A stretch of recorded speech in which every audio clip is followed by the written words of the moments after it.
Eu sou nascido em Arraial, né? Minha família é tradicional aqui de Arraial, sou da família dos Miranda, né?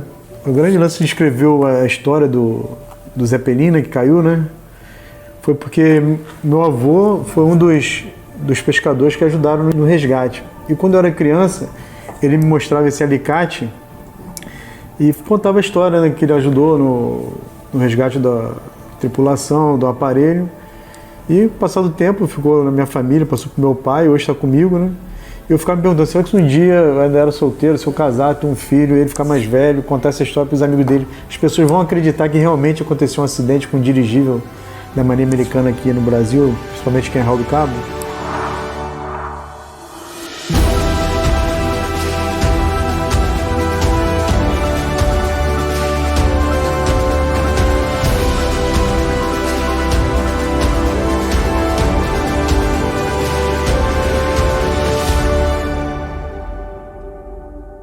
O que despertou, né, a pesquisa, né? Primeiro foi lendo o livro da Mérida Macena, Cabestezas, Causas de Arraial. Fiquei fascinado por aquele livro que conta as várias histórias que vinham se perdendo na nossa cidade e ela resgatou. E uma dessas histórias foi justamente o do Zé Pelin, que o senhor Reinaldo tinha um relato, ele tinha acho que 15 anos, se eu não me engano, na época, e ele tinha uma memória fantástica, né, a veia dele historiador. Ele relatou tudo e ela, em cima dos relatos dele, ela escreveu a história do Zé Pelin no livro. E a minha ideia era justamente comprovar o que ele havia escrito nos relatos dele. O Brasil tinha acabado de entrar na Segunda Guerra, né? O mundo estava na Segunda Guerra, em 44, no finalzinho de 43 para 44, né?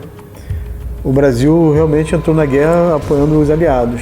E nessa época estava fundando muito navio mercante. Um dos acordos que Vargas, que era o presidente na época, fez com os Estados Unidos, era arrumar um jeito de combater os submarinos alemães que estavam afundando nossos navios mercantes. Aí os Estados Unidos mandou 2 esquadrões de dirigíveis, o ZP-41 e o ZP-42. E um desses dirigíveis, o K-36, porque KK era de King, de rei, e foi apelidado, o prefixo da aeronave era o 36, que era o número. Eles tinham acabado de fazer um socorro lá perto de Fernando de Noronha, a base dele era em Maceió. E ele teria que vir para o Rio de Janeiro para fazer revisão, porque no Rio de Janeiro já tinha um hangar de Santa Cruz, que era o hangar mesmo do Zé Pelin em Indemburgo, né? Então, na vinda de Noronha para cá, ele fez algumas escalas, fez na Bahia, fez em Maceió, depois ele veio direto. Quando ele chegou aqui na região da Ilha do Farol, ele encontrou um forte nevoeiro, ele era por volta de 1h50 da manhã, e ele ficou perdido. No relatório da Marinha Americana, 3 páginas, diz que ele tentou procurar as luzes da cidade, mas não encontrou. Arraial do Cabo em 44 não tinha luz elétrica, né?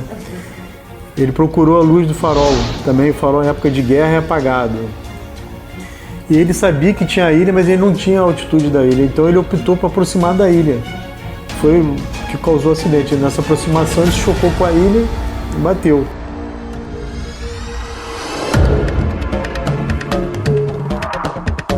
E a canoa do Maramutá, como até hoje ainda vai pescar lá, sai bem cedo da Praia dos Anjos. Então era por volta de 4h30 da manhã, antes de clarear o dia, já está saindo. Quando eles chegaram perto do Baxi, para o Maramutá, eles já viram fogos de artifício. Então eles se assustaram com aquilo, não sabiam o que era. E quando foram aproximando do carro do Maramutá, viram os americanos lá. Só que eles não sabiam que era americano. Era gringo, né, falando outra língua, não entendiam, achavam até que era alemão. Chegando lá, viram um tripulante com a perna quebrada e um outro com um corte profundo no supercílio.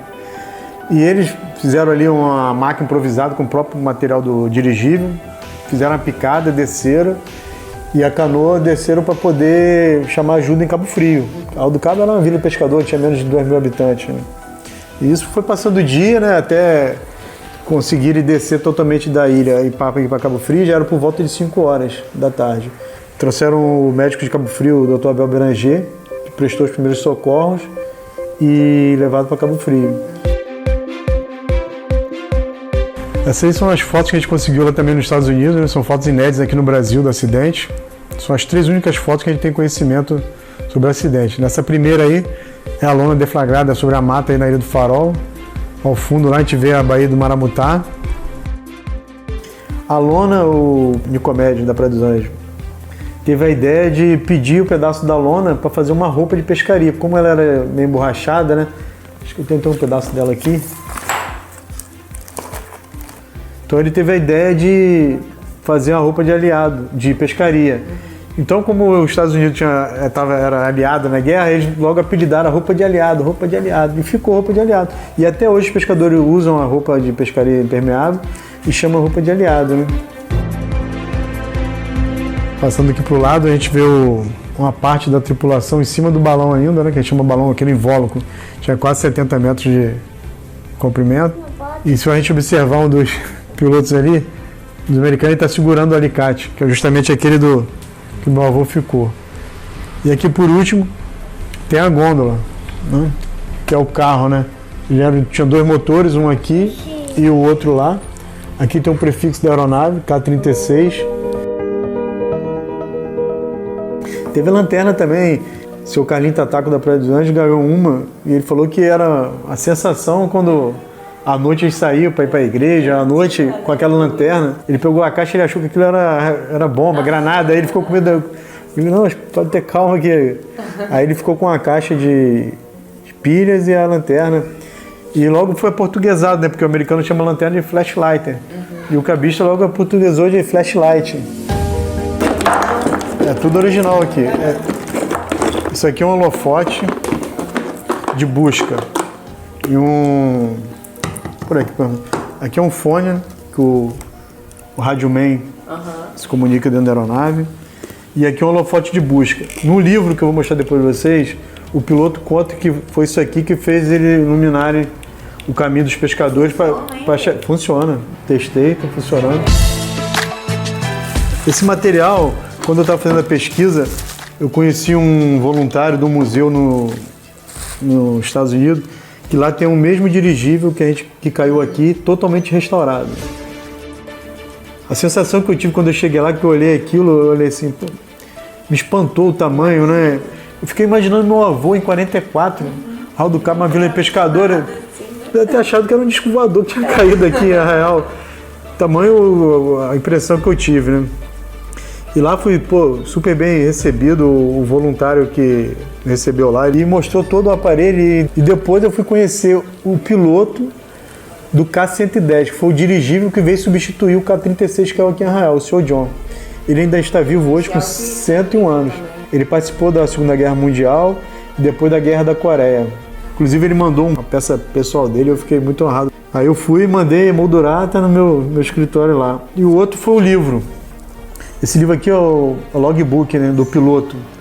Todo voo que o piloto faz na aeronave, ele tem que anotar qual foi a aeronave, o tempo, o modelo, né, o local. E esse livro aqui é a vida dele na época do dirigível.